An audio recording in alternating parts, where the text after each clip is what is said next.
Hello, in this video I'm going to show you how to restore WhatsApp backup on Samsung Galaxy S26 Ultra.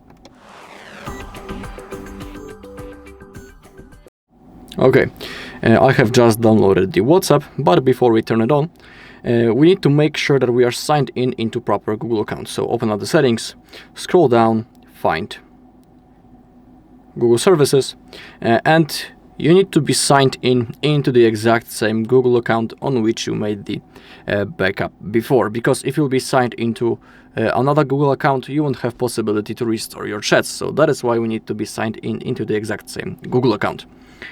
Now we can launch our WhatsApp. Okay, as you can see, the app welcomes us. Click on agree and continue. We can allow to send us notifications, and now in that place we need to type our phone number. We can do this manually, but we can also click on what's my number, then click on continue, click on allow, and it will be automatically copied. Of course, you need to have your SIM card inserted. And then click on next, click on yes, and we also need to verify our phone number. We have three methods how we can do it. We have the missed call function, code from the SMS message, and also the voice call. Currently the missed call is selected, as you take a look, and when it comes to me, in my personal opinion, the missed call works the best, in the best way, simply. So that is why I'm going to click on continue, but if you want to have another way, click on verify, and you can pick to receive an SMS or to get the voice call.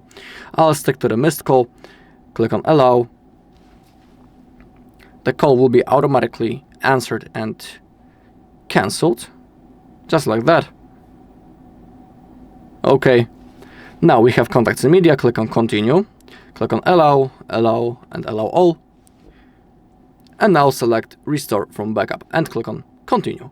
It is really important that you need to do it right now, because if you click on skip, you won't have possibility to do it later. So that is why it's really important to do it now. Okay, text messages restored. Your media will restore in the background. So click on next. In here, you can type your name and also change the profile photo if you are interested. Then click on next. You can add your recovery email if you are interested. For now, I'm about to skip it in my case.